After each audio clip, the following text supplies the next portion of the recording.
राम नाम लिखे पत्थर तैर रहे हैं, चारों तरफ सूचना हो गई राम नाम लिखे पत्थर तैर रहे हैं। सेतु बंधेगा कैसे? तुमने गेंद पानी में फेंकी, पानी में तैर रही है, सेतु बंधेगा क्या?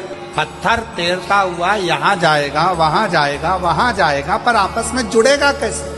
पानी में पत्थर तैर रहा है, राम नाम लिखा पत्थर तैर रहा है, पर वो पत्थर आपस में जुड़ के पुल कैसे बनाएगा? पत्थर को डाला गया, तैर रहा है, पुल कैसे बने?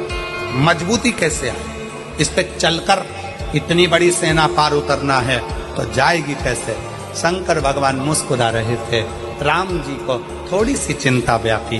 राम जी ने हनुमान जी को बुलाया। हनुमान, समझ में नहीं आता कि ये पत्थर पानी में फेंके जा रहे हैं, तैर रहे हैं, पर ये आपस में जुड़ नहीं रहे। कोई वहां जा रहा, कोई वहां जा रहा, कोई वहां जा रहा, कोई वहां जा रहा, एक जैसे जुड़ नहीं पा रहे हैं। तब हनुमान जी ने राम जी की बात सुनी और हनुमान जी अपना ध्यान लगाकर शिव जी के शिवलिंग की मुद्रा का स्मरण कर कर हनुमान जी कुछ देर के लिए गए।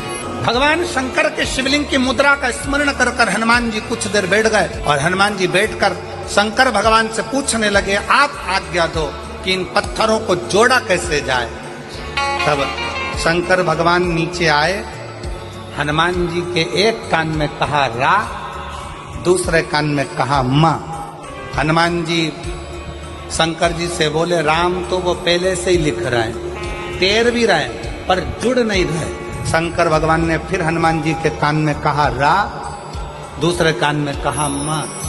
हनुमान जी को समझ में नहीं आया। फिर हनुमान जी ने कहा, राम तो पहले से लिख रहे हैं, पत्थर छोड़ रहे हैं, पर वो जुड़ नहीं रहे, पुल नहीं बन रहा। कोई पत्थर इधर जा रहा, कोई पत्थर उधर जा रहा, पुल कैसे बनाए? शंकर जी ने फिर कहा रा, फिर कहा माँ। अब हनुमान जी को समझ में आ गया और हनुमान जी पहुंच गए नल नील के पास। जितने भी पत्थर आएंगे सबसे पहले मेरे पास आएंगे, नल नील के बाद में जाएंगे।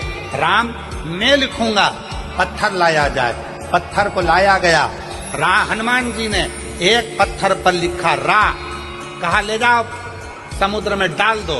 दूसरे पत्थर में लिखा माँ, कहा ले जाओ समुद्र में डाल दो। अब पत्थरों को इधर उधर जा नहीं रहे थे क्योंकि रा के पास माँ का पत्थर अपने आप चिपकते जा रहा था और पुल बनते चले। अब रा के पास में माँ का पत्थर अपने आप आता चला जा रहा था, पुल बनता चले जा रहा था और वो रा और माँ ने ऐसा साझा कर लिया कि वो राम नाम बिखर नहीं पाया और पूरी सेना पार उतरती चली गई।